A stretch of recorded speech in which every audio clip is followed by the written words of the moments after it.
Bonsoir YouTube, ici Largo pour une nouvelle vidéo sur Horror Arkham, le jeu de cartes. Une vidéo en solo avec toujours Finn Edwards, le contrebandier, dans la campagne Les Dévoreurs de Rêves, la campagne A, la quête onirique. Et nous sommes rendus au troisième scénario, La face cachée de la lune. Nous avons été capturés par les corsaires de Leng dans le dernier scénario. J'ai beaucoup de regrets sur ce scénario parce que lorsqu'on connaît ce deuxième scénario, eh bien, il y a certains pièges dans lesquels on ne va pas tomber forcément. Et j'aurais pu m'en sortir, hein, et donc ne pas être capturé. Mais bon, c'est la première fois que je joue la campagne. C'est comme ça, on la découvre. Je vais vous lire l'introduction comme d'habitude. Et si vous la connaissez, eh bien, vous connaissez également la touche avance rapide. La face cachée de la Lune. Donc si au moins un investigateur a été capturé, continuez à l'introduction numéro 1, et bien c'est bien le cas. Pendant les jours qui suivent, vous apprenez à connaître vos geôliers sans découvrir où se dirige la galère noire. Il semble que les corsaires qui vous ont pourchassé et attrapé ne sont que les agents, voire les esclaves, d'entités bien plus maléfiques. Une race de créatures ressemblant vaguement à des grenouilles blanchâtres, dépourvues d'yeux, et dont la peau huileuse est dissimulée sous d'amples vêtements de soie. Vous notez que ces êtres ont tendance à rester sous le pont et qu'aucun n'a jamais daigné interagir avec vous. Malgré le vêtement qui les dissimule, leur simple vue vous donne la nausée. S'ils sont bien les maîtres des corsaires, cela ne présage rien de bon pour vous. Vous êtes gardé à l'écart de Virgile et vous supposez même qu'il se trouve sur un autre navire. Des jours passent. Vous n'avez aucun moyen de mesurer le temps qui s'est écoulé depuis votre capture. Vous avez été bien nourri. Du moins, si être forcé d'avaler du porridge insipide dans un bol d'argile sale peut être considéré comme tel. Votre principale préoccupation vient du vaisseau lui-même. Bien qu'il soit toujours en mouvement, vous ne sentez plus le roulis caractéristique des vagues et n'entendez plus le son de l'océan ni le cri des mouettes. En fait, vous n'entendez presque plus rien. Les ordres occasionnels de l'une des bêtes montant de la cale et les réponses des corsaires, mais pas de bruit d'armes, pas de vent dans les voiles, rien. La panique vous envahit. Et si vous étiez en route pour quelque étrange port d'où aucun retour n'est possible, se pourrait-il que le navire ait vogué hors de la planète? Vous devez faire quelque chose, fuir à tout prix. Vous essayez désespérément de mettre au point un plan d'action, mais en vain. Les patrouilles incessantes des corsaires vous en empêchent et, quand bien même vous vous échapperiez, où rayez-vous? Alors que vous commencez à perdre espoir, un visage familier apparaît depuis le pont supérieur. C'est le capitaine du navire que vous aviez engagé à Dilatlin, un homme d'âge mûr, bedonnant, avec une barbe broussailleuse et de longs cheveux coiffés en chignon au-dessus de la tête. Il observe les environs, réalise que vous êtes seul et sur eux à vos côtés. « Je suis désolé, mes amis, murmure-t-il. Je n'avais aucune idée d'avec qui je faisais affaire. J'ai été dupé, je vous le jure. Je ne savais pas je ne le savais pas. » Il rougit de culpabilité et se tait. Vous n'êtes pas certain d'avoir tout compris, mais il semble en partie responsable de votre capture. Malgré cela, il est votre unique chance de vous échapper. Vous lui accordez donc votre pardon à condition qu'il vous vienne en aide. Il réfléchit un instant, scrute les alentours et hoche finalement la tête en tranchant vos liens avec son couteau incurvé. Jamais la liberté n'avait paru aussi douce. Vous détendez vos muscles endoloris et rassemblez vos affaires. Il n'y a pas de temps à perdre. Continuant de scruter les alentours, votre libérateur murmure. Nous pourrions peut-être emprunter un canot de sauvegarde sur le pont supérieur, mais y parvenir ne sera pas une mince affaire. S'il nous repère. Ces mots restent coincés dans sa gorge, d'où dépasse subitement une longue lame dentelée. Il émet un sinistre gargouillis et s'effondre au sol en crachant du sang. Derrière lui, un corsaire adresse un sourire sadique à ses proches victimes, vous. Vérifiez votre carnet de campagne. Si au moins un investigateur n'a pas été capturé, continuez à l'introduction 2. Sinon, passez à la mise en place. Eh bien, joueur en solo, j'ai été capturé, donc on continue avec la mise en place. Donc je l'ai préparé comme d'habitude. Et vu qu'on a été capturé, eh bien, on va démarrer dans la galère des bêtes lunaires, que voici. Donc il va falloir s'en échapper puisque ce lieu n'est connexe à aucun autre. Et puis on a mis en place ici la ville des bêtes lunaires et puis le temple du lézard lunaire, la forêt lunaire et le cratère noir. On a un niveau d'alerte qui sera symbolisé par ce pion bleu. Normalement, c'est un pion fatalité. Là, j'ai mis un pion bleu. On a un niveau d'alerte. Plus le niveau d'alerte est élevé, plus on a de chances de se faire repérer et donc de perdre le scénario. Au niveau upgrade de mon deck, eh bien, j'ai fait quelque chose d'assez simple. J'ai rajouté donc des lilas Auroch à la place de dissimulation. Je ne me suis pas du tout servi de dissimulation jusqu'à présent. Je l'ai prise surtout parce qu'elle utilisait un slot inutilisé. Mais bon, voilà, je ne trouve pas ça indispensable. Donc je vais rajouter un allié. Puis cet allié-là m'a paru super sympa, forcément, pour Finn Edwards. Donc 3 XP, ça me coûte. Donc je n'aurai qu'un seul exemplaire pour l'instant. 3 ressources, on gagne plus 1 en lutte et plus 1 en agilité, donc c'est très intéressant pour Finn. Action rapide, inclinez des lilas Auroch et dépensez X ressources. Choisissez un ennemi dans votre lieu, infligez 1 dégât à l'ennemi choisi, 2 dégâts à la place si cet ennemi est incliné.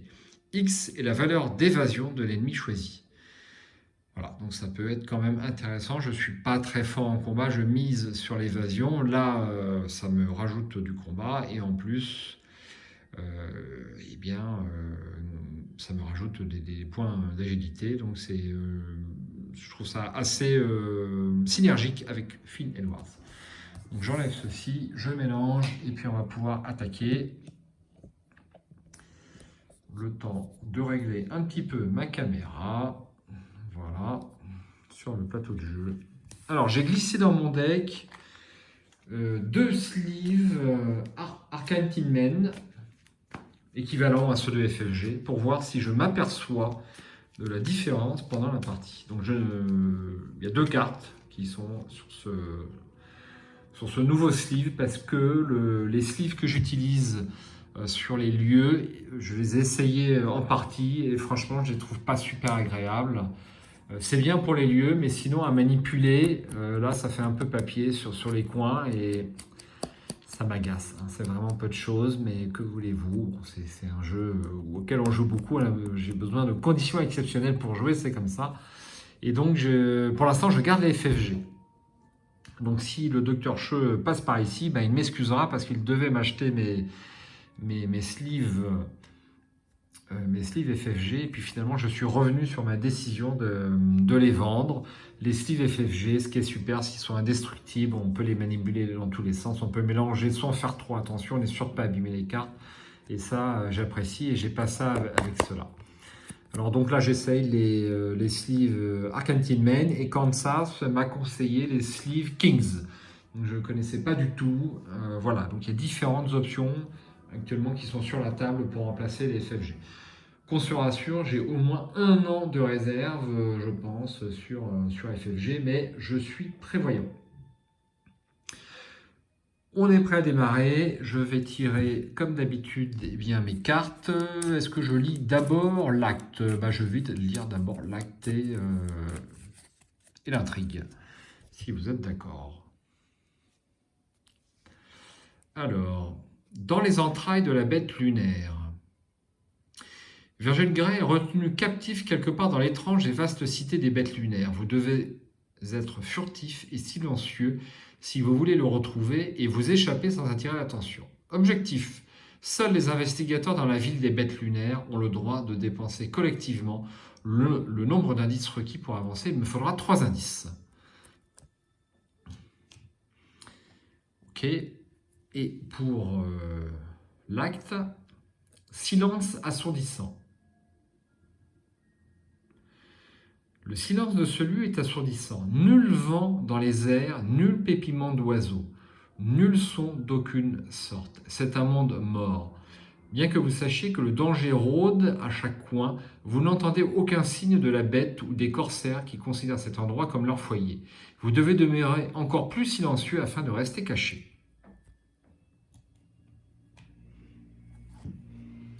Et puis un petit mot sur donc, notre grille. Donc jeton de crâne moins X, X c'est la moitié de votre niveau d'alerte.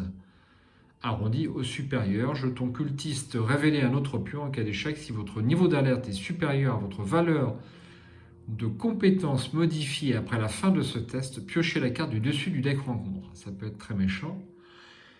Tablette, moins 1 en cas d'échec, augmentez de 1 votre niveau d'alerte. Moins 1, c'est pas très grave. Chose très ancienne, plus 1. Donc on n'a pas le chat noir, donc on n'a pas de choses très anciennes dans ce deck. Voilà, on va piocher une autre deck.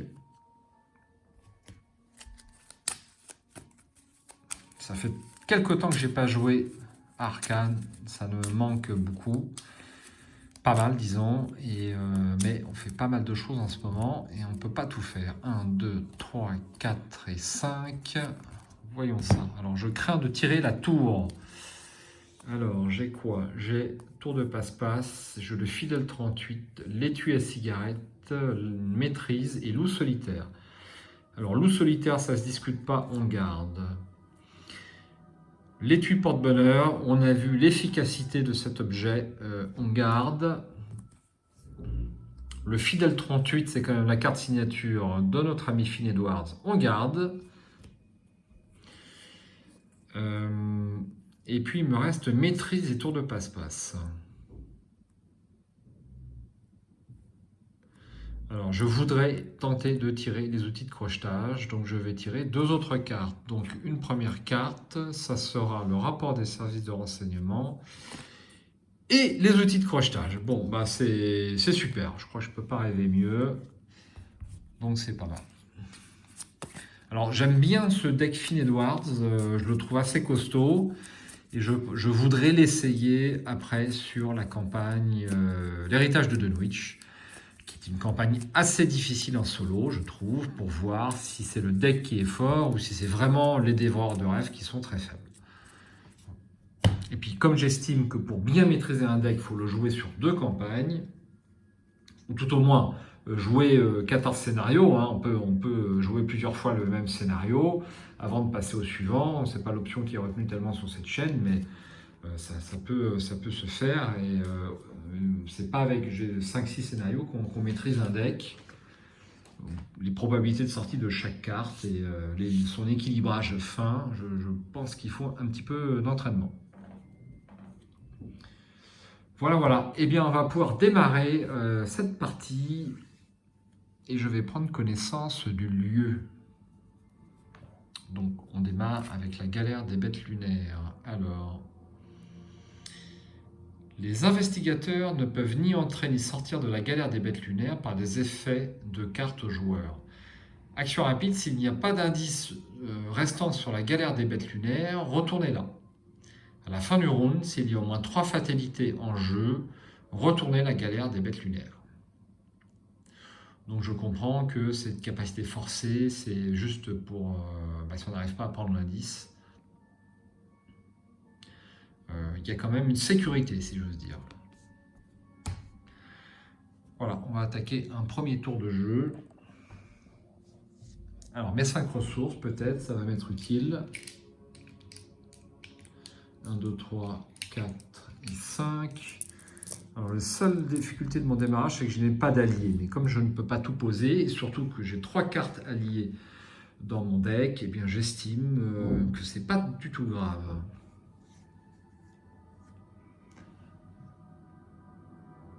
Alors, première action,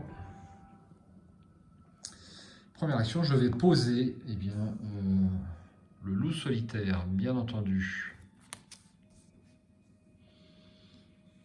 Donc ça me coûte 1.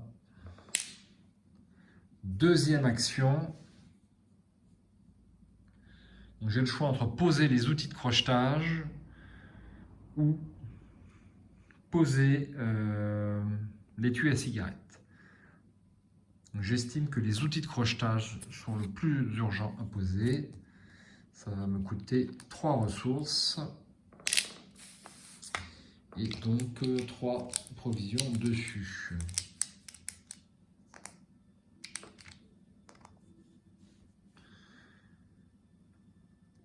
Et une action, bien entendu. Troisième et dernière action, eh bien, je vais enquêter donc, dans cette galère, cas de le dire. Alors, on va aller chercher le Chaos Bag, parce que je l'ai oublié. Alors, il n'a pas changé, j'arrive. Alors, me renvoici avec mon Chaos Bag. On va le rapprocher un petit peu. Et on va faire ce premier test. Donc, je suis à 3 grâce aux outils de crochetage. Je suis à 4 d'intelligence plus 4 d'agilité. Ça fait 8, il faut que je réussisse avec une marge de 2 ou plus.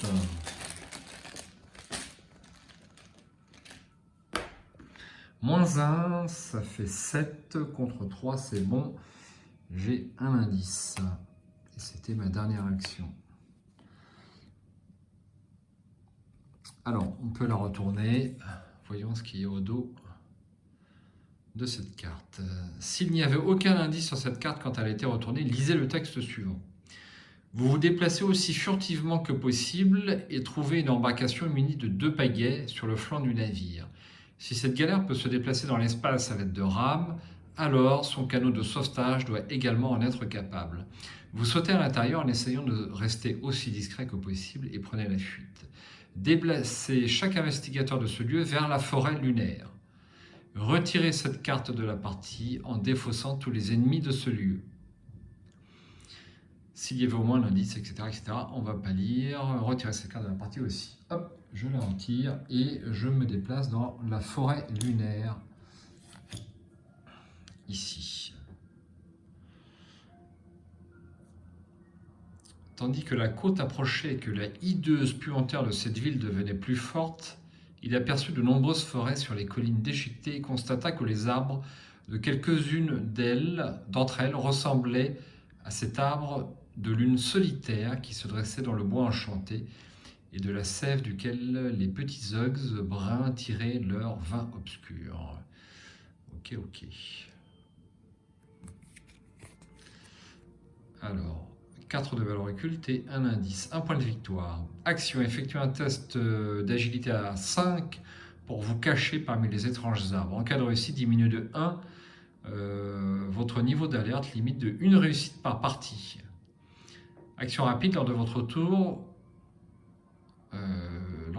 sauf lors d'une autre action, échappez à. En cas d'échec, augmentez de 1 votre niveau d'alerte, limite d'une fois par round.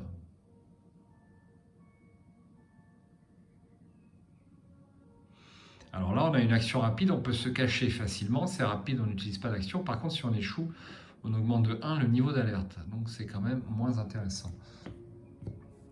Un indice.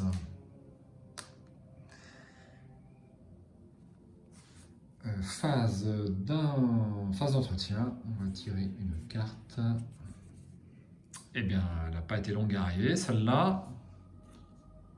Et alors, je vais prendre 2 ressources, hein. On est d'accord que c'est au début de votre tour. Si ça a une influence, on verra, mais pour ne pas oublier, je prends 2 ressources. Voilà.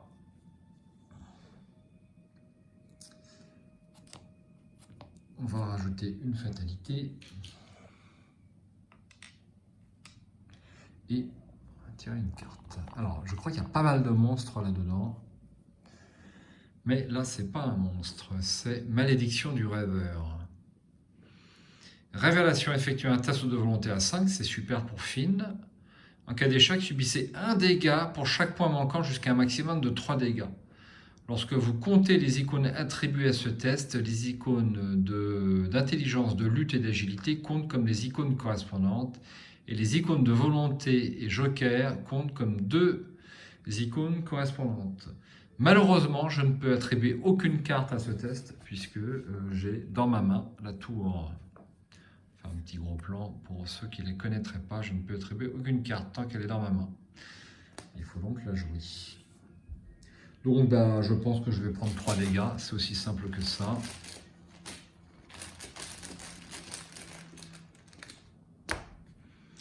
Jeton crâne, c'est 0.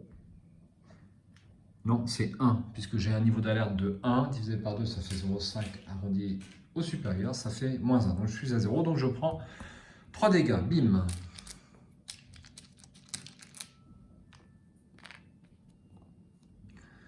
Voilà, et je défausse cette carte. Nouvelle phase d'investigation.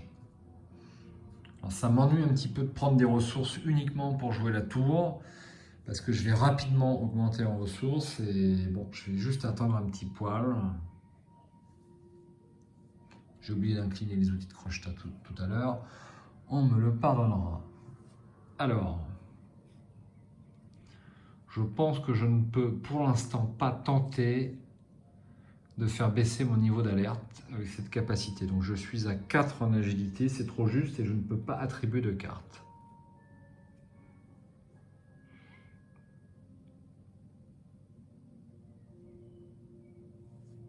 Donc je vais tenter de prendre l'indice. Donc première action, j'incline les outils de crochetage. Je pense que je vais perdre une provision, mais il faut bien les dépenser sur mes outils de crochetage. Donc 8 contre 4.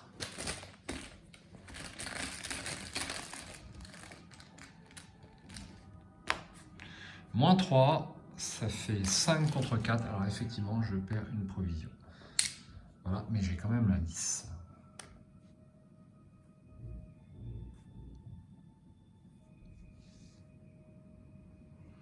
Est-ce que je garde l'indice de la galère lunaire? Je vais quand même vérifier ce point, j'ai un petit doute. Parce que là, ça fait quand même un indice supplémentaire. Ouais, apparemment, je le garde. Ok. Deuxième action.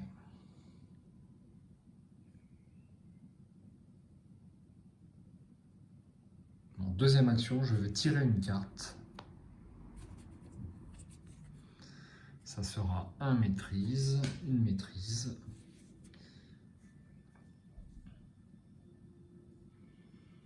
Et dernière action.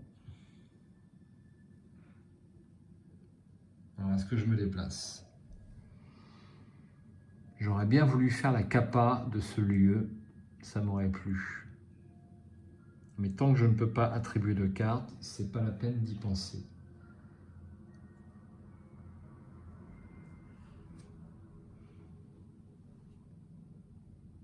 Je vais peut-être quand même prendre une ressource en dernière action.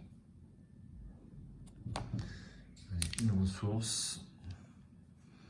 Et c'est fini. Donc pas d'ennemis, phase d'entretien, je redresse. Je tire une carte, tour de passe-passe. Et puis 2 ressources. Une fatalité. Et une carte rencontre. Poursuivi par les corsaires. Révélation attachée poursuivi par les corsaires à l'acte en cours. Quand l'acte avance, chaque investigateur subit 2 dégâts.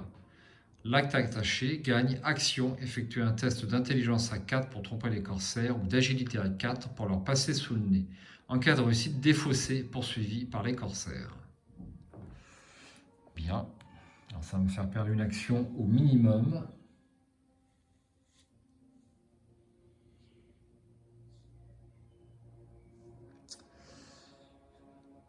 Bon. Alors l'acte ne va pas avancer tout de suite. Donc je vais peut-être pas le faire tout de suite pour pas perdre une action. Donc première action, je vais jouer la tour pour 4 ressources. 2, 3, 4.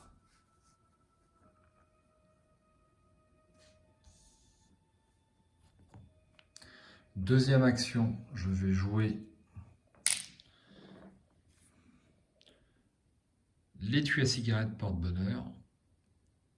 Donc ça me fait piocher à mort dès que j'ai réussi avec une différence de 1 ou plus, qui est très fréquemment le cas.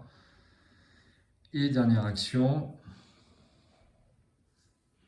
je ne peux pas me permettre de tenter le test d'agilité pour l'instant. C'est quand même dommage. Tant pis. Tant pis, tant pis. Je vais me déplacer sur le temple.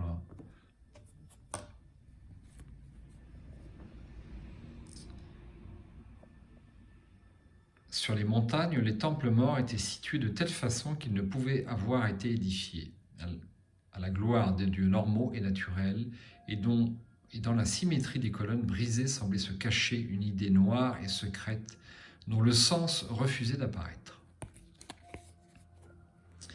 3 de valeur occulte et 1 indice. Effectuez un test de volonté à 5 pour vous cacher dans le temple interdit. En cas de réussite, diminue de 1 votre niveau d'alerte, limite de 1 réussite par partie. Forcé, après avoir découvert n'importe quel nombre d'indices dans le temple du lézard lunaire, vous devez soit subir un nombre équivalent d'horreurs, soit défausser un nombre équivalent de cartes de votre main. Bon, pas trop méchant. Alors, un indice.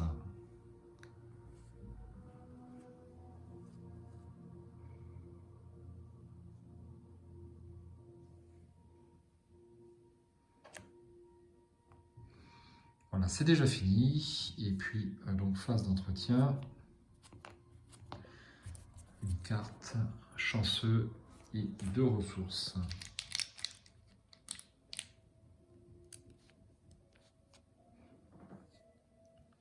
Une fatalité.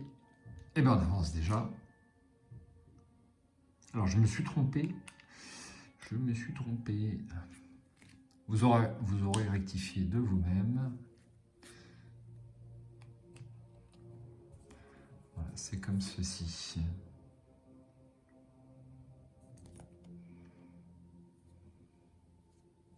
Donc on n'avance pas. Et une 4 rencontres. Ça sera somnophobie. Effectuez un test de volonté à 5, c'est quand même terrible. En cas d'échec, subissez une horreur pour chaque point manquant, jusqu'à un maximum de 3 horreurs. Lorsque vous comptez les icônes attribuées à ce test, les icônes intelligence, lutte et agilité comptent comme des icônes correspondantes, et les icônes de volonté et joker comptent comme 2 icônes. J'ai envie de rien attribuer, tellement je sais que...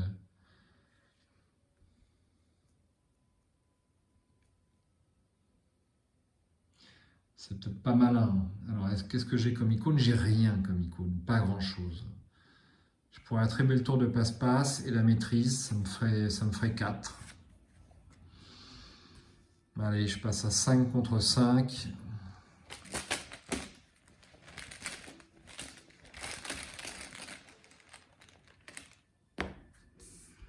Jeton tablette, c'est -1. En cas d'échec, augmentez de 1 votre niveau d'alerte. Donc je vais jouer, ça vaut le coup, je vais jouer mon chanceux pour une ressource. Et du coup, c'est réussi.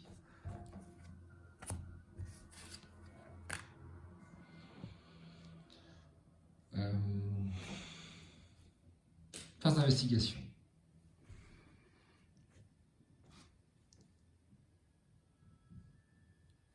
Alors, petite...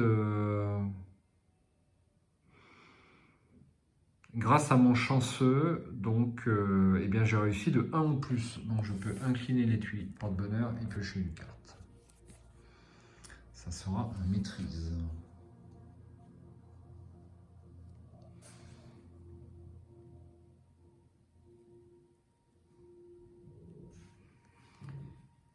Première action, je vais enquêter.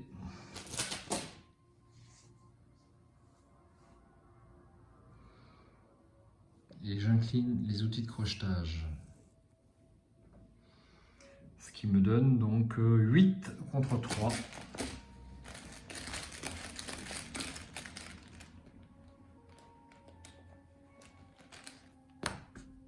Cultiste, révéler un autre pion. -3. Ça nous donne 5 contre 3. C'est réussi avec 2 ou plus. Je ne défausse pas de charge. Je prends l'indice. Deuxième action, je vais faire l'action qui est indiquée ici pour me débarrasser de poursuivi par les corsaires.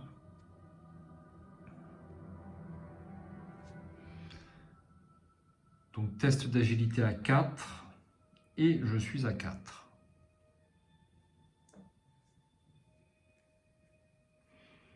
Quoique, vu que j'ai pas les cartes pour, je vais laisser tomber. Alors pour pouvoir avancer, il faut que je sois dans la ville des bêtes lunaires, donc je ne peux pas avancer pour l'instant. Donc deuxième action, ouais, bah, c'est très simple, hein. Je vais me déplacer comme ça. Je pourrais, donc ça me coûte une action. Pour l'instant, s'élevait à l'horizon une côte aux collines déchiquetées et lépreuses, et Carter vit bientôt apparaître les tours grises et de mauvais présages d'une ville.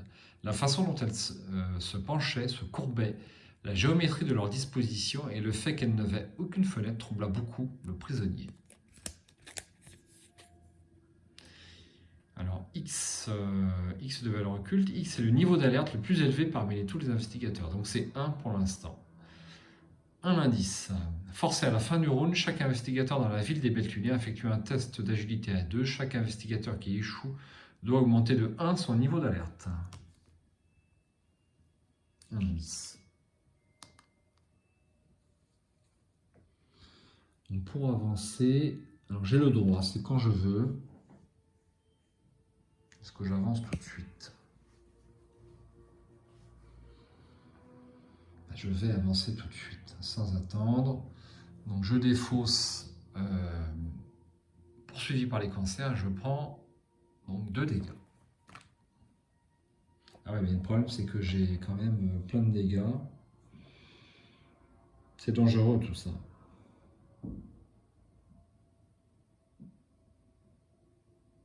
Je vais pas faire ça. Donc je n'avance pas.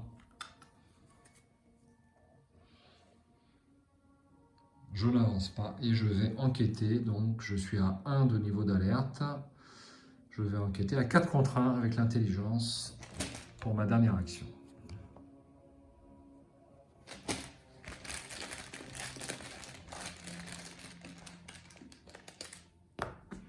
Jeton crâne, donc c'est -1. Donc c'est bon. Phase d'entretien. Je redresse tout ça.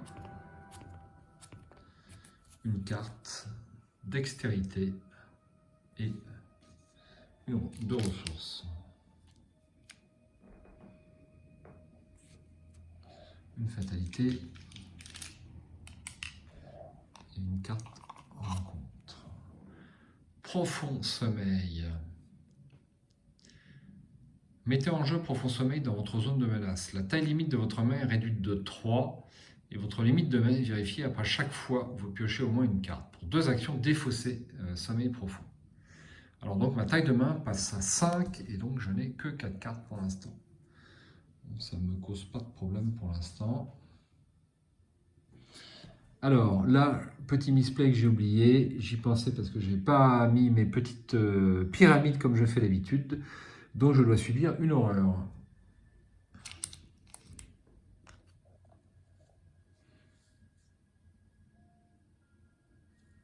Et on continue. Alors, première action, je vais me défausser de ceci. Donc, test d'agilité à 4. Eh bien, j'ai 4. Et je vais jouer mon dextérité que je viens de piocher. Donc, ce qui m'amène à 7.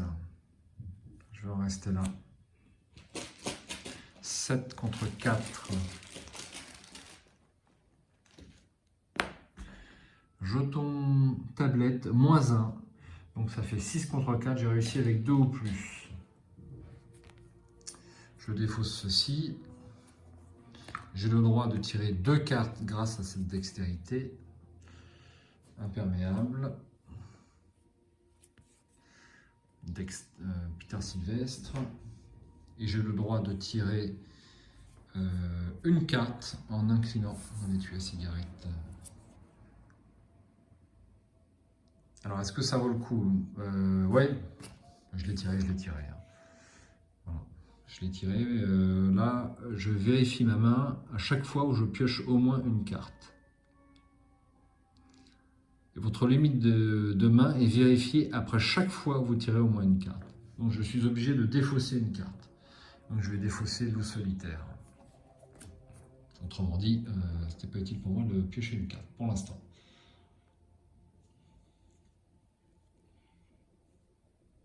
Alors, on va faire avancer.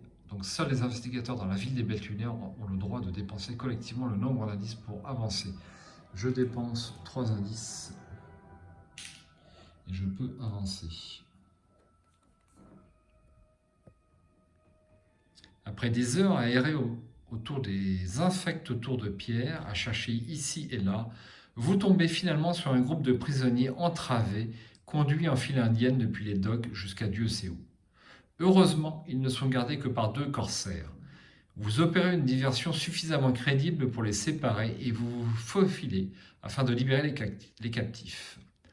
Choisissez un investigateur dans la ville des Bêtes lunaires pour prendre le contrôle du soutien d'histoire mis de côté Virgil Gray, vraiment inspiré. Vérifiez votre carnet de campagne si Randolph a été capturé.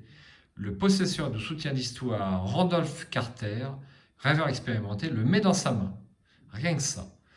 Alors, on va aller chercher, on a dit, Virgil Gray, le voici. Alors, quelles sont les différences? Donc, il n'occupe toujours pas de slot d'allié.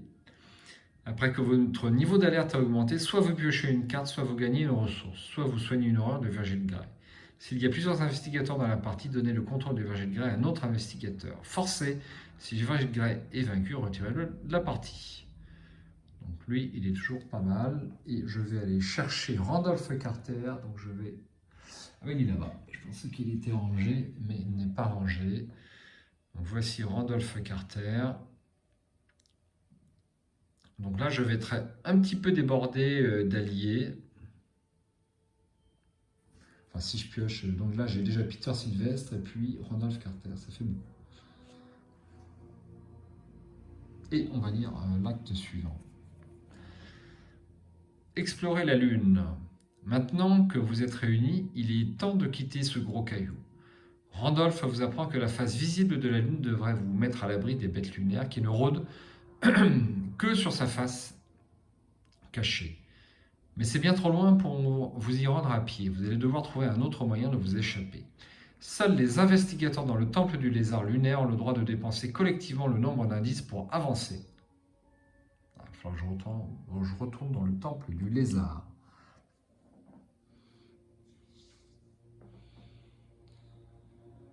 Bien. Alors, je pourrais poser Randolph Carter. D'ailleurs, c'est ce que je vais faire. Une deuxième action, je pose Randolph Carter. Le voici, il est avec moi. Donc, plus 1 en lutte et plus 1 en agilité. Ça me coûte 3 ressources.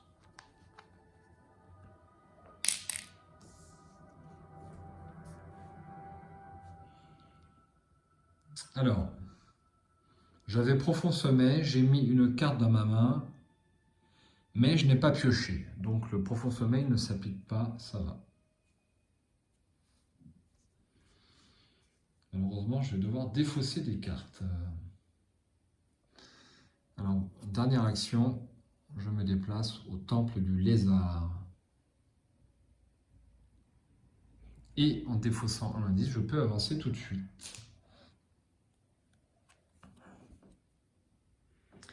Bien que la plus grande partie de ce temple soit dédiée à une idole que les créatures sélénites appellent le lézard lunaire, vous y trouvez également des références à une sorte de lac d'une substance noire primordiale qui se trouverait juste sous la surface et qui forme le cœur de la Lune. Ces textes impliquent que toute la surface de l'astre est connectée par ce cœur, à travers les dimensions. Nous pourrions peut-être l'utiliser pour traverser la Lune jusqu'à son autre face, suggère Randolph. Ou jusqu'au-delà, rétorque Vigile. Ou l'un et l'autre, répond nonchalamment Randolph. De toute façon, c'est notre seule option. Mettez en jeu les cavernes sous la Lune, face cachée, et le corps noir. Générez le lézard lunaire dans le cœur noir incliné. Mélangez la pile de défausse rencontre dans le deck rencontre. Alors, on va faire tout ça. Donc, les lieux. phase caverne sous la lune, face cachée. Alors où est cette carte? C'est ici. Face cachée.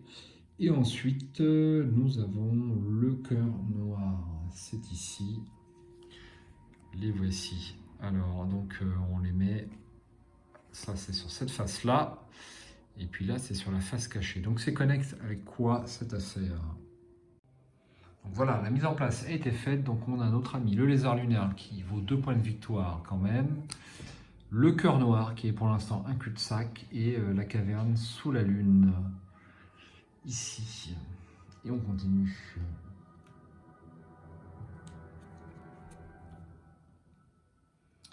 Vous mettez votre incrédulité de côté et descendez sous la croûte lunaire. Pour atteindre l'autre face de la Lune, vous devez vous frayer un chemin à travers son cœur noir, un flux transdimensionnel d'où naissent les cauchemars. Les indices sur le cœur noir ne peuvent pas être découverts, sauf par le résultat d'une enquête réussie. Il faut le savoir. Objectif, si chaque investigateur survivant est dans le cœur noir et qu'il n'y a pas d'indice dessus, avancez. Donc on va mettre un petit jeton en espérant m'en souvenir. Donc il y a un effet ici. Ouais, c'est à l'autre bout de la map. Hein.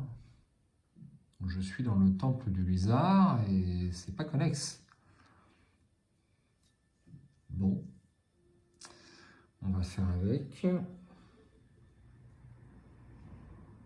Donc on est arrivé à la phase d'entretien.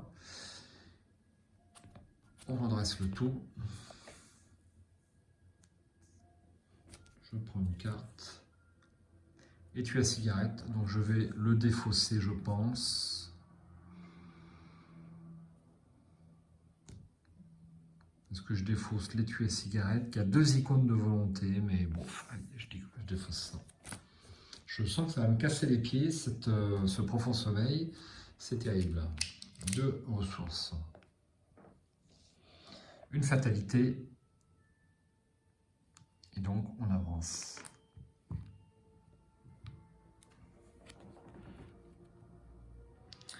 Un simple cri perce le silence et vous vous mettez instinctivement à couvert. Vous avez déjà vu ces créatures, d'horribles monstres dépourvus d'yeux qui volent auprès des galères noires des corsaires. Des bêtes terribles faites d'os et de cuir. Tout un troupeau vole en décrivant des cercles au-dessus de vous. Avez-vous été repéré? Peu importe, vous ne pouvez pas rester ici plus longtemps.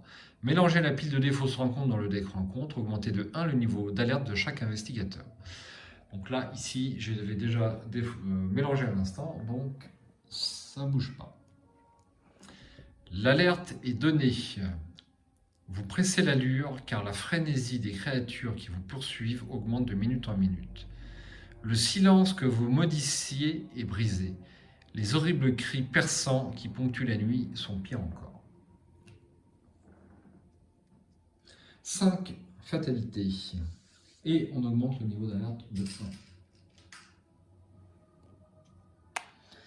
Je tire une carte.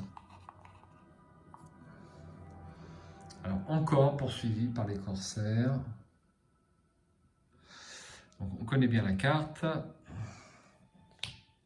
Hop. Donc là j'ai Randolph Carter quand même avec 3 points de vie qui peut me sauver la mise. Phase d'investigation. Alors je dois me rendre au cœur noir. On va prendre le chemin le plus court. Donc pour une action, j'avance.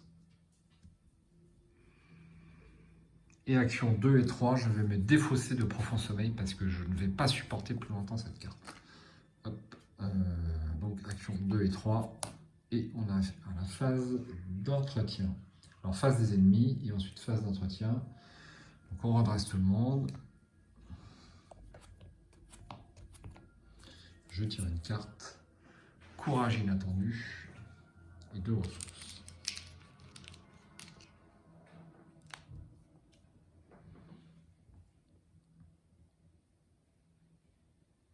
Ensuite, une fatalité. Et une carte rencontre. Ah, je crois que j'ai trouvé mon premier ennemi. C'est un corsaire de Leng, 2 en lutte, 4 points de vie, 5 en agilité. Génération, lieu, cité ou surface le plus proche et il a alerte. Après que le corsaire de Leng a attaqué via son mot-clé alerte, il perd -3 en évasion pour le reste de la phase. Alors, cité ou surface le plus proche. On est dans un lieu surface, donc il est engagé avec moi.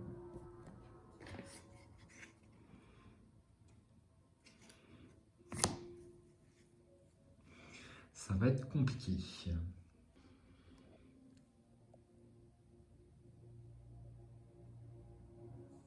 Bon, il faut faire avec.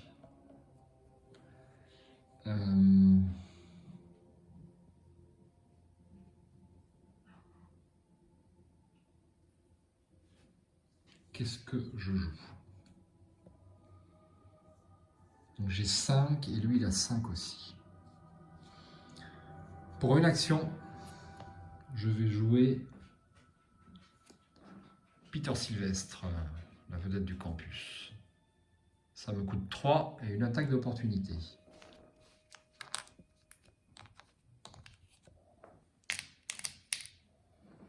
Donc je prends un dégât que je mets sur Randolph Carter.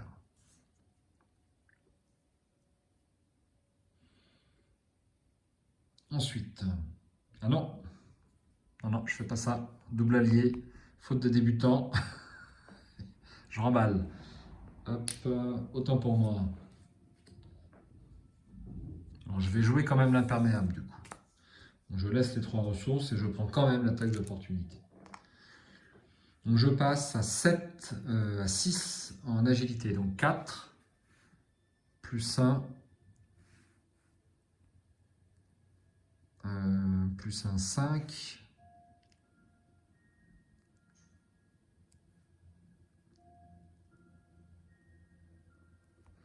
Et plus 1. Je suis en train de me demander est-ce que j'avais cette carte lorsque j'ai augmenté mon niveau d'alerte. Je ne sais plus, tant pis pour moi.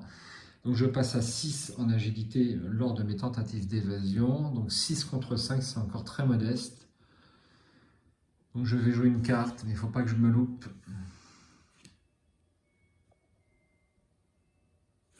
Donc du coup, je n'ai pas dépensé d'action. Et donc l'action d'évasion est rapide. Et je joue un courage inattendu. Donc je passe à 8 contre 5. Et je suis à deux doigts de jouer mon fidèle 38. Je vais plutôt garder la carte pour faire un deuxième test si nécessaire. Donc 8 contre 5 pour le corsaire de Leng. Et c'est donc le pouvoir de Finn Edwards d'avoir une action gratuite. Ça serait bien que je ne loupe pas. Crâne. Crâne, c'est -1. Donc c'est réussi. Donc il est échappé. Oui, parce qu'en plus il est alerte. Bon. Il est alerte. Ensuite, action rapide. Je vais faire, donc je vous le rappelle, l'action du lieu qui est ici. Je vais tenter d'effet. Ah, test 5. Ouais, c'est bien de trop. Je risque de rater, mais je le fais pas. Je le fais pas.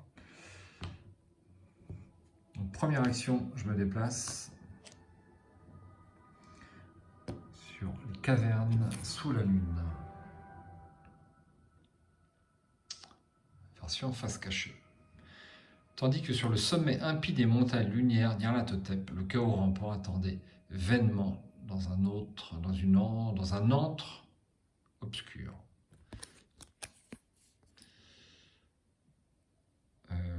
Donc 6 de valeur occulte, c'est énorme, et un indice. Forcé après avoir échoué un test de compétence pendant que vous enquêtez dans les cavernes sous la lune, diminuez de 2 sa valeur occulte jusqu'à la fin de votre tour. Et un indice.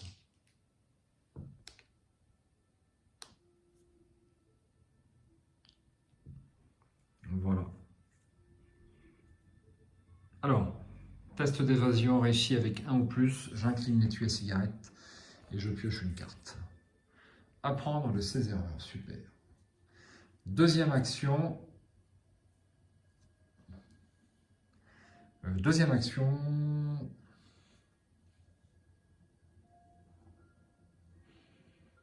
Une point de ressources.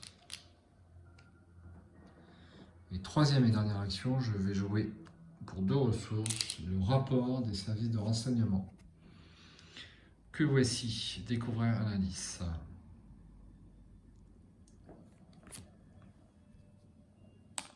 Hop. Un point de victoire au moins ici. Même pas, c'est scandaleux. Fin de la phase d'investigation et je vais me prendre, qui vous savez, dans les dents. Bon, j'avais un petit peu oublié. Hein. Bah tant pis, c'est comme ça, c'est comme ça. Donc je n'escompte pas le tuer. Alors il ne peut rentrer que dans des grottes. Je suis dans une grotte. Ouais, je vais pas être con, je vais faire un petit rollback. Hein. Je vais faire un petit rollback. Bah non. C'est quand même ballot de ma part de faire ça. Bon, on va tenter le coup. Alors 2 dégâts. 2 dégâts, 2 horreurs. Bim. Alors 2 horreurs sur Vigile Grey. Et donc 1 dégât sur Phil Edwards. Et 1 dégât sur Rodolphe Carter. Voilà. Ensuite, la phase d'entretien. Pris la main dans le sac. Redressez chaque ennemi dans votre lieu dans un lieu connexe. Chaque ennemi chasseur dans un lieu connexe se déplace d'un lieu vers vous. Alors, de toute façon, je me le serais pris. Donc là, je suis très content parce que finalement, c'est pas plus mal. Si aucun ennemi ne se déplace grâce à cet effet, mélangez pris. Alors, un ennemi va venir vers moi, là.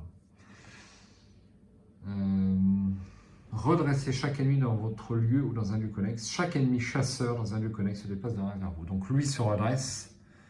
D'ailleurs, il sera redressé de toute façon. Et je dis. Aucun ennemi ne s'est déplacé, donc je remélange ça dans mon deck.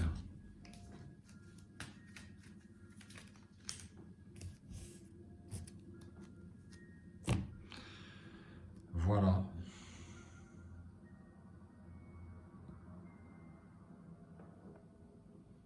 Ok. Bon. Je redresse. Je pioche une carte. Les outils de crochetage à nouveau et 2 ressources.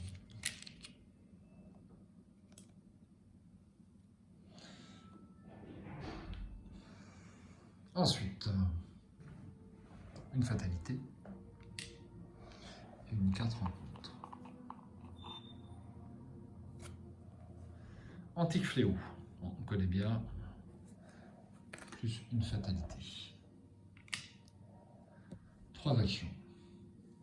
Alors, action rapide, je vais échapper au lézard lunaire. Le lézard lunaire a 2 en agilité, moi j'ai 6.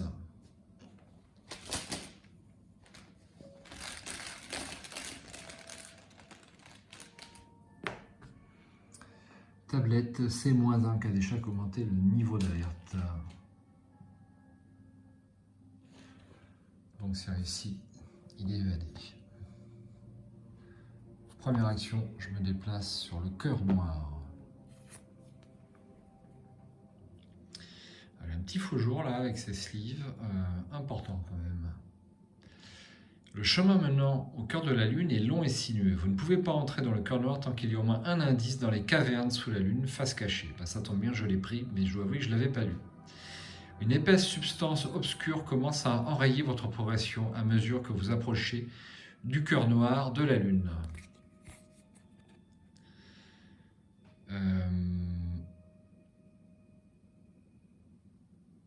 Alors, X en valeur occulte. X est le nombre de pions profondeur sur le cœur noir. Forcé. Après que le cœur noir a été révélé, placez 3 ressources dessus en tant que pion profondeur, plus 3 pions profondeur supplémentaires par investigateur. Donc ça fait 6 pour moi. Action, effectuer un test de volonté à 2 ou de lutte à 2 pour nager à travers le lac noir jusqu'au cœur de la lune. Retirez un pion en profondeur de cette carte pour chaque point de réussite. Aïe. Alors, il faut nager, c'est super bien fait. Ils sont incroyables. C'est super bien fait. Donc je ne peux pas retirer l'indice dessus autrement qu'en enquêtant. Et donc la valeur occulte là est pour l'instant à 6. Donc je vais mettre 6 pions dessus. Un instant, autant prendre des petits pions bleus, je trouve ça plus clair. 1, 2, 3, 4, 5 et 6. Merde, il s'échappe.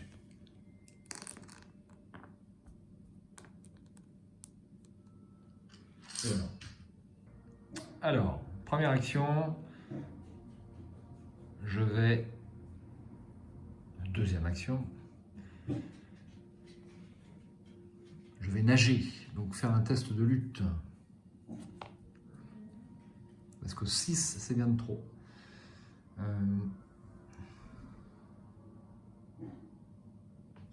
6, c'est bien de trop. Donc, test de lutte, je suis à 3 en lutte. 3 en lutte, plus 1 avec Randolph Carter. Donc, je passe à 3. C'est quand même pas BZF. Allons-y.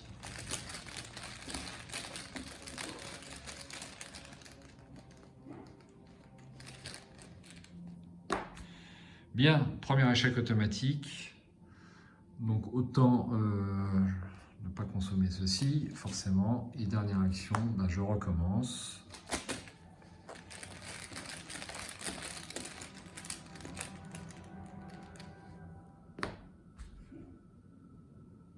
Crâne, c'est moins 1. Moins 1, c'est réussi. J'enlève un pion profondeur. Face des ennemis, ça ne bouge pas. Face d'entretien, on redresse tout le monde. Et une carte, l'imperméable, et 2 ressources.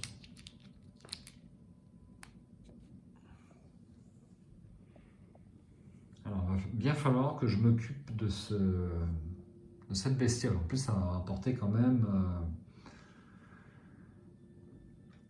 ça va m'apporter des XP, donc on va s'en occuper. Hein. On n'a pas fait de combat encore sur... me semble que j'ai pas combattu d'ennemis sur cette campagne. Bon, chaque chose en son temps. Une fatalité. Une carte rencontre.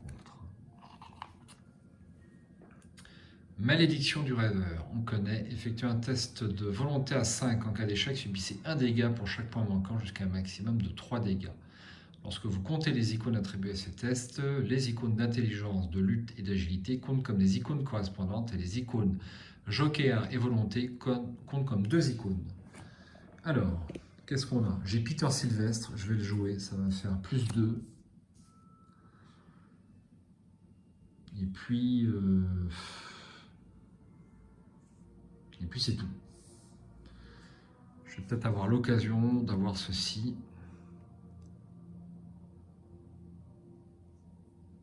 Alors, je vais jouer mes outils de crochetage. Donc plus 3, ça m'amène à 4. Allez, un petit peu de chance, je viens de tirer l'échec automatique. Joue ton crâne, c'est moins 1, donc ça me donne 3. Donc j'ai échoué à 3. Est-ce que je joue à prendre de ces erreurs? Donc là, je vais prendre 2 dégâts. C'est beaucoup, hein? Eh bien, je vais jouer à prendre de ces erreurs. Et donc, je refais le test. Oh, mais non. Non, non, c'est pas bon. Je vais prendre les dégâts. Donc, je vais prendre un dégât sur moi. Et je vais prendre un dégât sur Vigile Grey qui est défaussé.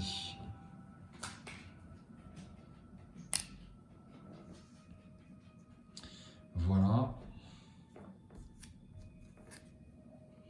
Elle est méchante cette carte pour moi. Il y a des cartes très très dures.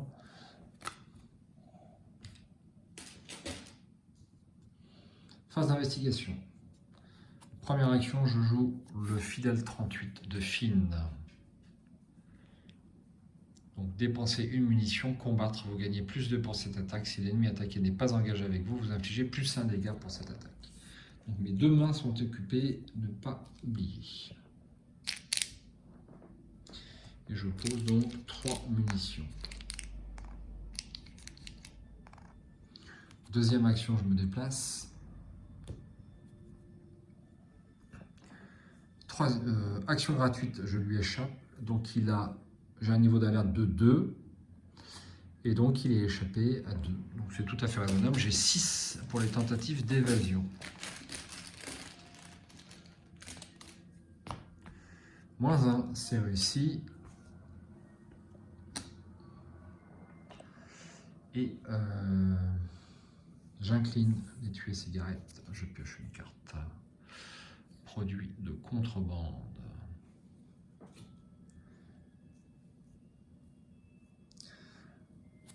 Dernière action, je tire sur le fidèle 38. Je dépense une munition. Donc je suis à 3, plus 2, 5. Plus 1, 6. 6 contre 2. Je ne vais même pas utiliser mon maîtrise. 6 contre 2.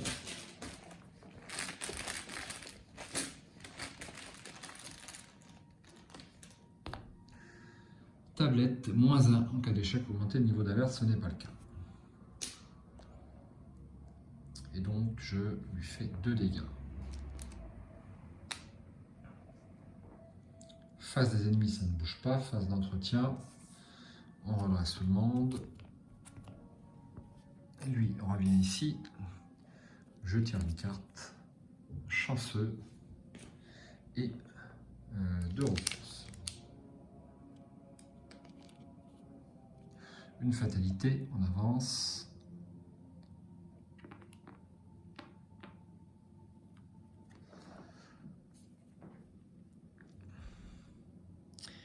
Votre issue est bloquée par une meute de créatures véloces qui vous encerclent. À première vue, vous avez l'impression qu'il s'agit de chats, mais leur apparence n'est que vaguement féline. Ce que vous aviez pris pour de la fourrure ressemble plus à une série de motifs, comme des étranges filigranes. Vous implorez l'aide des dieux. Mélangez la pile de défausses rencontres dans le deck rencontre, augmentez de 1 le niveau d'alerte de chaque investigateur. Vérifiez votre cas de campagne. Si les investigateurs ont forcé le passage pour entrer dans le temple, lisez le texte suivant. Sinon, lisez le texte suivant. Alors, le temple.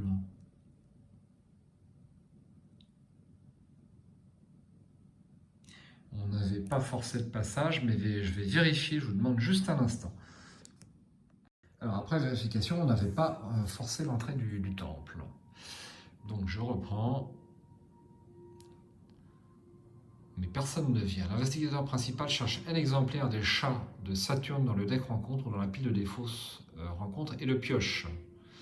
Alors, je mélange ma défausse. Je cherche mon chat de Saturne. Chat de Saturne. Voici. Alors, il est chasseur et il a nué X. X est votre niveau d'alerte. Ou le niveau d'alerte le plus élevé parmi les investigateurs s'il n'y a pas d'investigateur actif. Alors, mon niveau d'alerte est actuellement de 3. Et je n'ai plus Virgile. Donc, il a 3 en nuée, c'est beaucoup. Donc, voici mon chat. Alors, effectivement, l'apparence féline est assez lointaine quand même. Donc chasseur, X est votre niveau d'alerte ou l'alerte le plus élevé parmi les investigateurs. Forcé, après que l'autre chat de Saturne s'est déplacé ou qu'on lui ait échappé, défausser une carte de nuée. Bon, ok. Donc il est chasseur, il me faut un rouge. Alors, voici, et donc je prends 3 nuées. Ouais, c'est ça. 1, 2 et 3.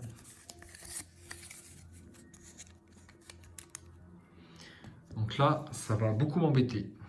Je le crains.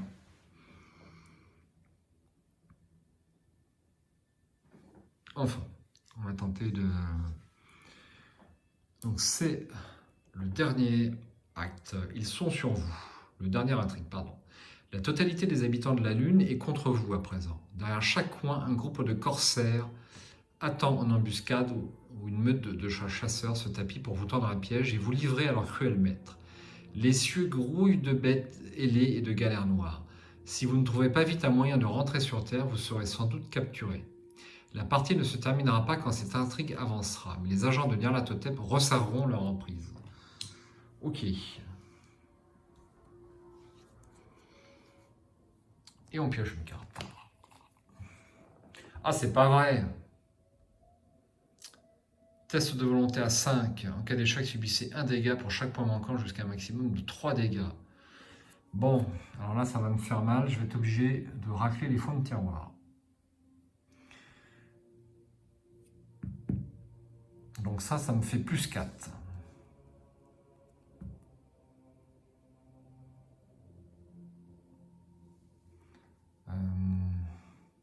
Alors, est-ce qu'il vaut mieux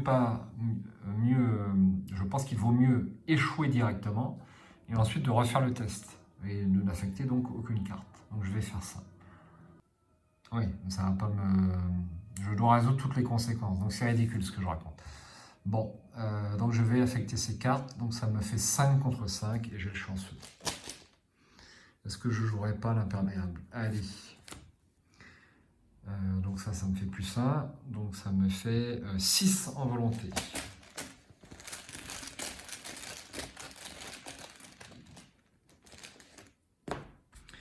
Eh bien c'est -1, donc c'est réussi. C'est réussi de 0. Donc je ne vais pas pouvoir utiliser mon étui cigarette, mais c'est pas grave, l'essentiel est fait.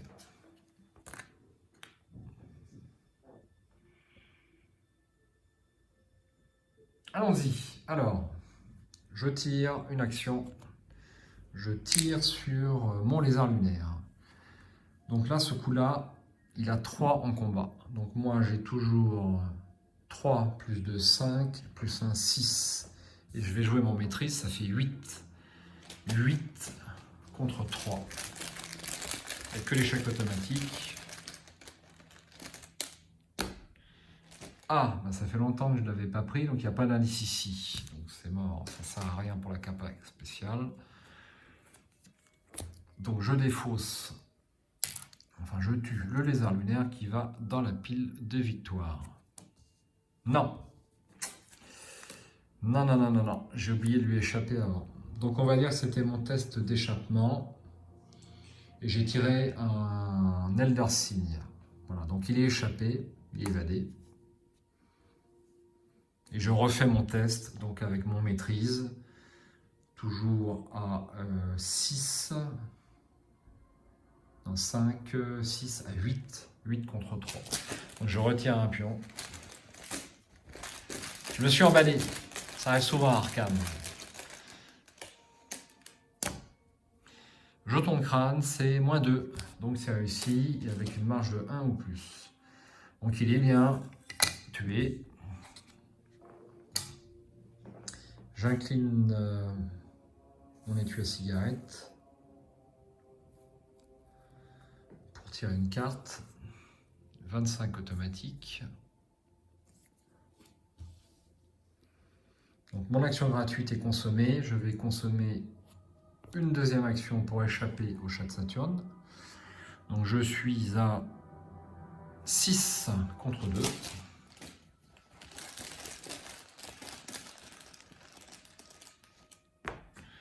-1 à nouveau. C'est évadé. Et dernière action, je me redéplace. Phase d'entretien, je redresse. Je tire une carte. Ah, c'est maintenant qu'elle arrive, elle. Ok. Et donc, une fatalité. et une carte rencontre. Surveillance attentive. Ah, je ne tiens pas la caméra, enfin mon câble et mon portable est orienté différemment. C'est pour ça que à chaque fois j'ai un petit mauvais cadrage lorsque je pioche les cartes, c'est l'habitude. Surveillance attentive, c'est la première fois qu'on l'a. Révélation, effectuez un test d'agilité à 4. En cas d'échec, vous devez soit défausser le soutien que vous contrôlez avec le coût imprimé le plus élevé, soit augmenter de 1 votre niveau d'alerte. Votre cœur bat la chamade. Parfaitement silencieux, vous retenez votre souffle en priant pour qu'il ne vous voie pas. Alors, j'ai 5 seulement en agilité puisque mon imperméable ne compte pas pour ce test. Donc 5 contre 4, c'est beaucoup.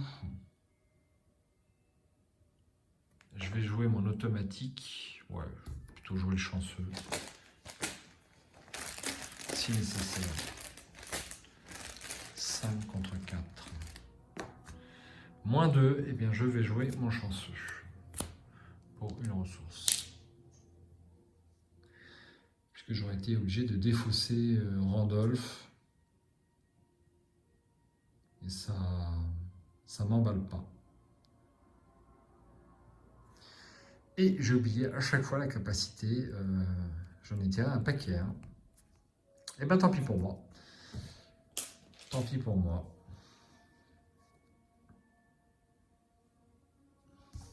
Ok. Alors là, on est à combien de valeurs occultes? On est à 5. Est-ce que j'ai une chance de réussir? Avec mes outils de crochetage, je réponds oui. Alors j'ai oublié de mettre l'indice d'ailleurs. Voilà, c'est chose faite. Donc je vais incliner mes outils de crochetage qui me sont d'une aide précieuse. Donc je passe à 5 d'agilité plus 4 d'intelligence, ça fait 9. 9 contre 5.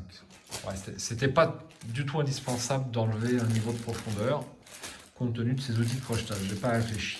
Je vais un peu vite car je suis un peu pressé par le temps. C'est pas bon pour les misplaces. Ouh, excellent. Donc j'ai droit à un indice.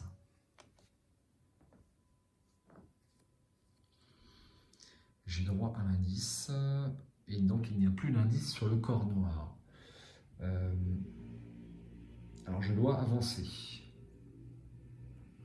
Je dois avancer, donc je vais prendre 2 dégâts à cause de cette carte. Je joue avec le feu. 2 dégâts. Donc je défausse Randolph Carter. Et je prends moi-même un dégât, je suis à 6. Et j'avance. Le lac de substances noires sur la surface de la Lune est large de plusieurs kilomètres, et des poches brûlantes de gaz toxiques y forment des bulles. Le lit du lac semble des plus solides, et pendant un moment, le plan de Randolph paraît irréalisable. Mais finalement, vous faites un pas sur rien. Avant d'avoir pu réagir, vous êtes projeté sous la surface. Vous essayez de crier à l'attention de vos compagnons, mais les mots sont avalés par le corps noir, comme le reste de votre corps. Vos poumons peinent à respirer. Vous luttez pour ne pas hurler, tandis que le courant vous emporte. Vous émergez finalement dans une caverne semblable à celle où vous vous trouviez, mais dans laquelle un rayon de lumière perce l'écorce grisâtre au-dessus de vous. Quelques instants plus tard, les autres membres de votre groupe apparaissent. « Nous avons réussi ?» demande Virgile. Eh bien, je pensais que c'était la fin cette fois. Cela fera un excellent chapitre. Mettons en jeu les cavernes sous la Lune, face visible, et la face visible de la Lune et le bateau blanc. Ok, donc je vais faire une petite pause, le temps de mettre en place tout ceci.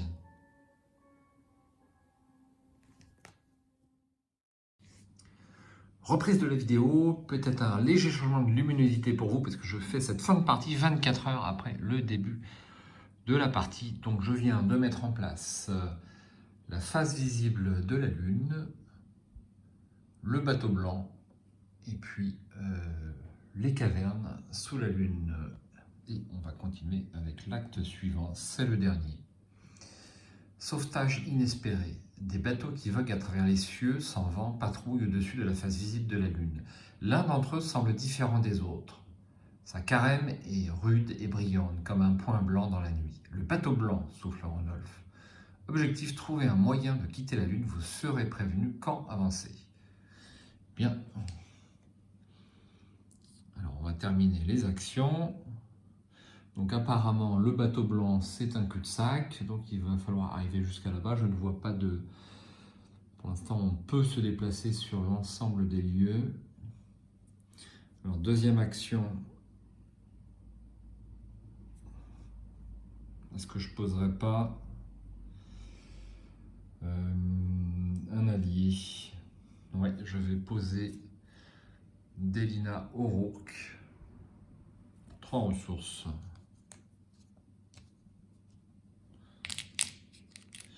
Et dernière action, je me déplace donc sur Caverne sous la Lune.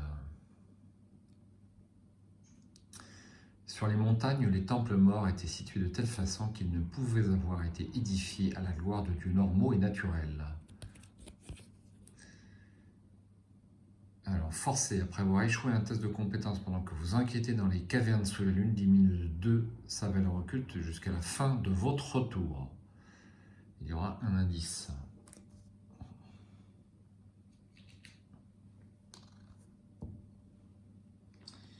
Alors, face des ennemis. Donc lui, le chat de Saturne, se déplace.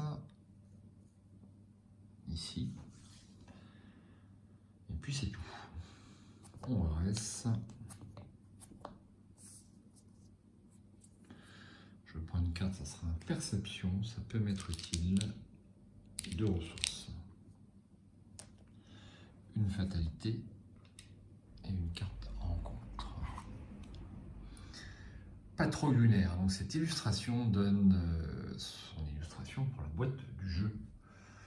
Une carte importante peut-être. Attachez cette carte à votre lieu. Action, effectuez un test d'agilité à 3 pour semer la patrouille. En cas de réussite, défausser la patrouille lunaire. Forcé, quand un investigateur quitte le lieu attaché, augmentez de 1 le niveau d'alerte de cet investigateur. Alors, on l'attache au lieu, et donc il y a un effet d'entrée et de sortie de lieu, c'est donc un jeton rose.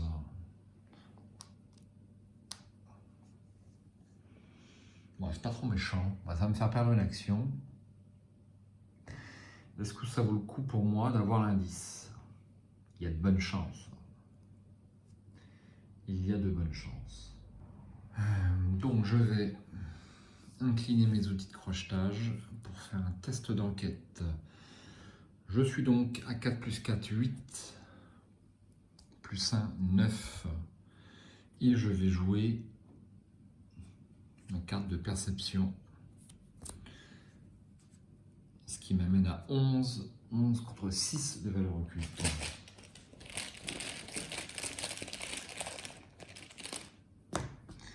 Oh, bah c'est Byzance. Alors c'est réussi. Donc je rappelle que la capacité spéciale de film permet de prendre un indice sur le lieu par ennemi incliné. De mémoire, ouais, c'est ça. Ouais, plus 1 pour chaque ennemi incliné en jeu. En cas de réussite avec une différence de 2 ou plus, vous avez le droit de découvrir un indice en plus. Bon, mais là, il n'y en a qu'un, donc ça ne me sert pas. Donc ça, c'était ma première action et j'ai réussi avec une différence de 2 ou plus.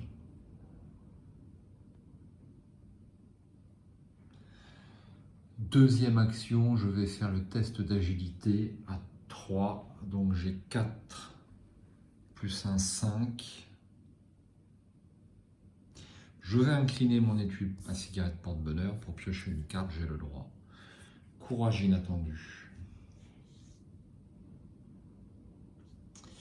Donc deuxième action, je vais faire l'action sur la patrouille lunaire pour la semer. Et donc j'ai 5 en agilité contre 3. Je vais me mettre à 6 avec cette carte.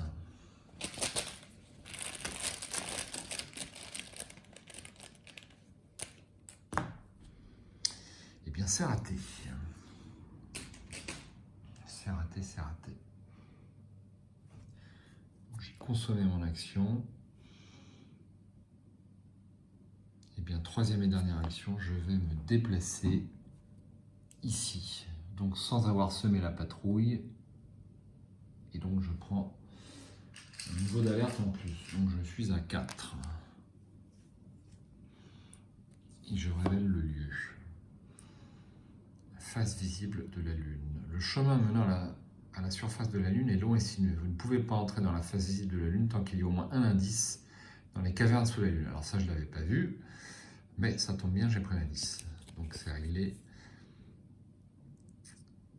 Action, effectuer un test d'intelligence à 1 ou d'agilité à 1 pour essayer de vous cacher dans les ruines. Diminuez votre niveau d'alerte de 1. Tous les 3 points de réussite limite de 1. Une réussite par round. Et dans la symétrie des colonnes brisées semblait se cacher une idée noire et secrète dont le sens refusait d'apparaître. 2 points de victoire ici. Alors, est-ce que je peux rentrer dans le bateau blanc sans prendre l'indice? A priori, oui.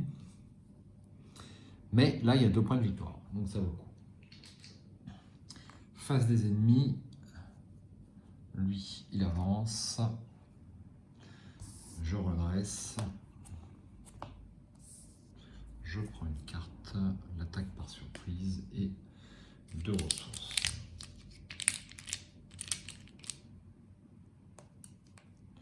Je rajoute une fatalité et une carte rencontre.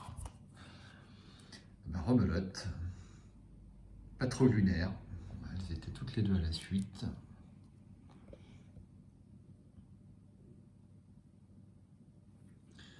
Première action, j'incline les outils de crochetage et donc je fais à nouveau une enquête. Donc je suis toujours à 9. À 9 contre 5. Allez, 9 contre 5.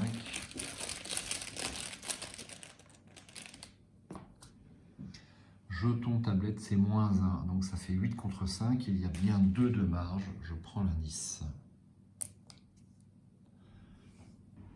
Alors, je vais faire le test pour diminuer mon niveau d'alerte.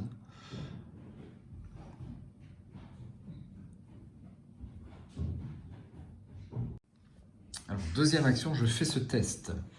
Donc je vais me mettre au maximum. Je suis à 5 en agilité grâce à Delia Oro. Je me mets un courage inattendu. Ça fait 7 contre 1. 7 contre 1.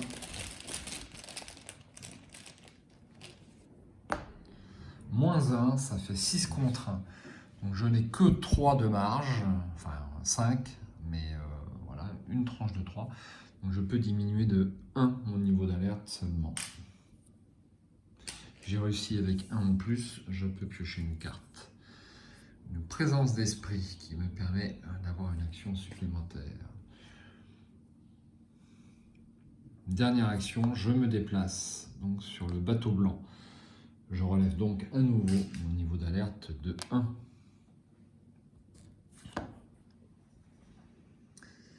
Le capitaine du mystérieux bateau ne peut pas vous laisser monter à bord tant que les bêtes lunaires vous pourchassent. Vous ne pouvez pas entrer dans le bateau blanc. Merde, j'ai pas vu. Je suis pas réveillé, hein. Je joue le matin. Je ne suis pas réveillé. Vous ne pouvez pas entrer dans le bateau blanc tant que votre niveau d'alerte est de 5 ou plus. Eh bien, il est de 4.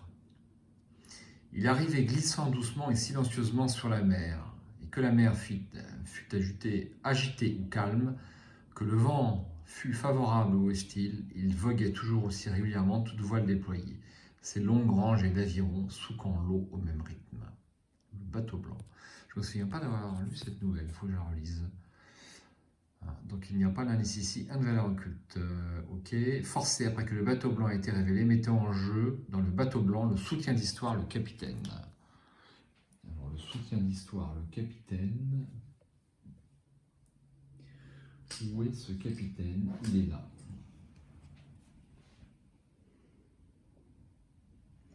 Si chaque investigateur non vaincu est dans le bateau blanc, discussion, effectue un test de volonté à X ou d'intelligence à X pour convaincre le capitaine de mettre les voiles.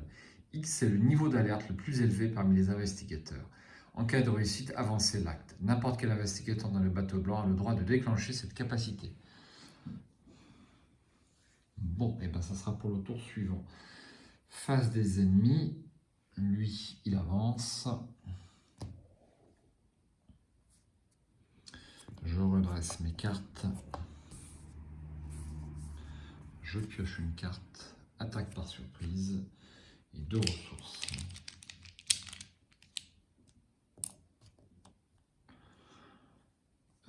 Une fatalité. Donc malheureusement, on va devoir avancer l'intrigue. Il y a une upper au fur. Augmentez de 1 le niveau d'alerte de chaque investigateur. Chaque investigateur subit un nombre d'horreurs égal à la moitié de son niveau d'alerte, arrondi au supérieur. Réinitialisez le deck intrigue à l'intrigue 3A. Ensuite, placez 2 fatalités sur cette intrigue. Alors, j'augmente de 1 mon niveau d'alerte, je le passe à 5.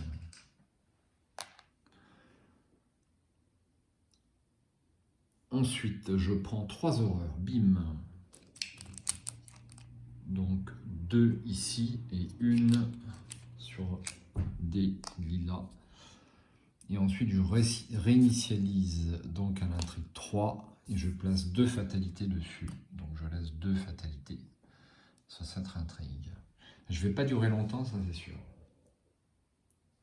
Et je pioche une carte. Le Byakhee sélénite. Génération lieu surface le plus proche. Proie niveau d'alerte le plus élevé. Il a alerte et chasseur. Tant que le Byakhee sélénite se déplace ou engage, il ignore les investigateurs avec un niveau d'alerte inférieur ou égal à 2. La question ne se posera pas pour moi. Alors un lieu surface. Eh bien c'est la face visible de la Lune malheureusement. Donc c'est très simple. Ou je réussis à ce tour-là, ou je suis mort. Non, je peux quand même encaisser. Ah oui, j'ai l'imperméable. Ouais, je peux encaisser peut-être un tour. Ouais. C'est possible.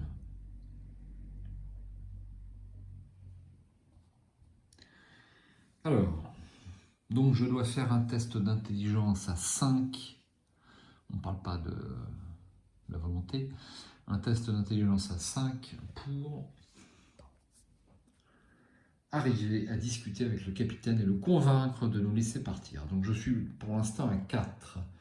Je peux mettre 5, 6, 7. Je dois avouer que j'ai mes chances. 7 contre 5. Mais je vais tout tenter. 1, je pioche. Et ben voilà. Et ben voilà. Ça peut le faire. Donc est-ce que je sépare mes cartes pour faire 2 tests ou pas? Donc je suis, on a dit à 4. Donc 4, 5, 6, 7, 8 et 9. Donc il n'y a que l'échec automatique. J'ai une chance sur 16, hein, je crois, d'échouer à ce test. Un test important pour discuter. Crâne, c'est combien le crâne? C'est moins x. X c'est la moitié de votre niveau d'alerte. C'est donc moins 3. Donc c'est réussi. J'ai pu convaincre le capitaine d'avancer.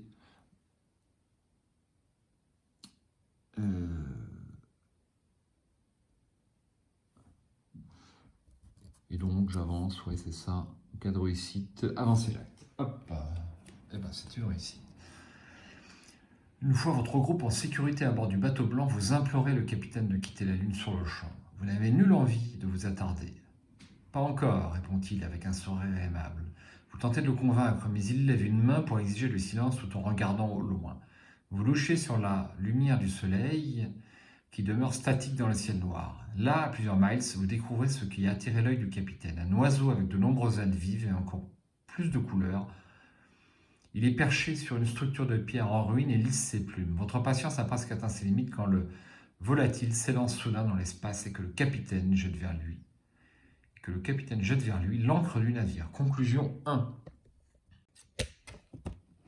Tandis que le bateau blanc glisse en silence vers la terre, son capitaine fredonne une chanson douce et mélodique que les rameurs reprennent en chœur.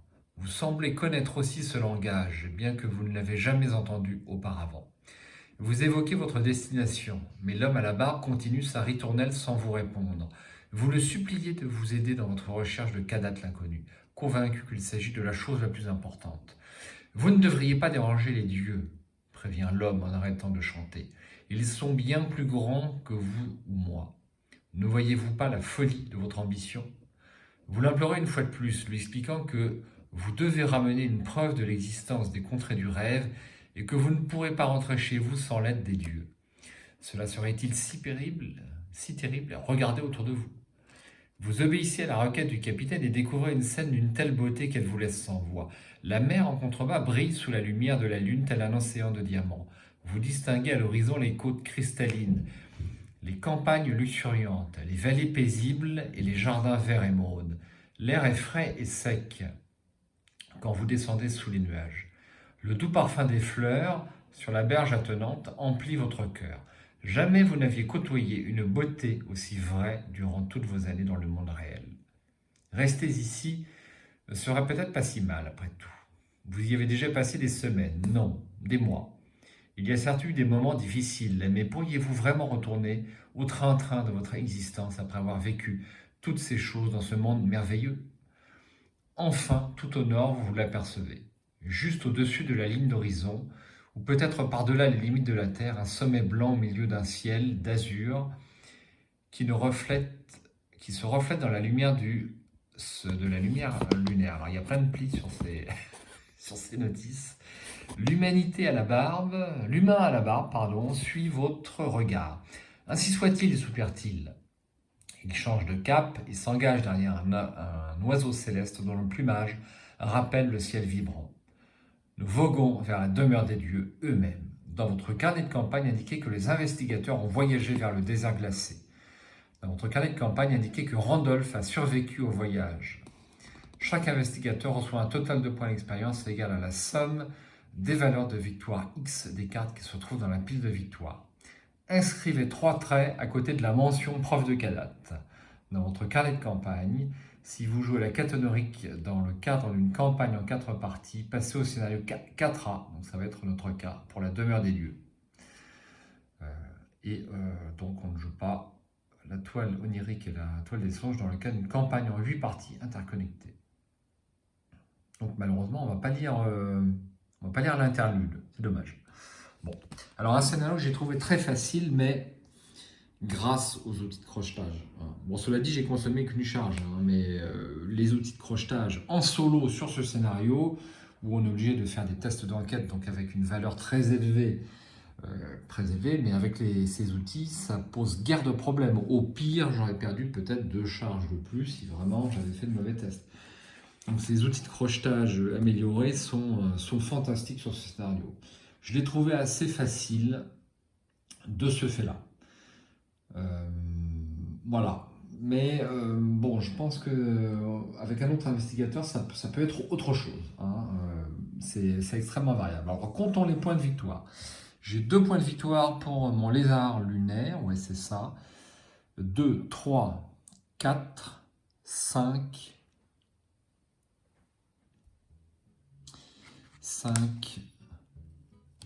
6, 7. Donc j'ai 7 points de victoire pour ce scénario. Et bien ma foi, c'est un bon score. Et puis je le trouve très intéressant, très fleuve, très bien fait, comme d'habitude. Il faut absolument que je joue tous les soirs à Arkham et que je reprenne les parties un petit peu plus régulières.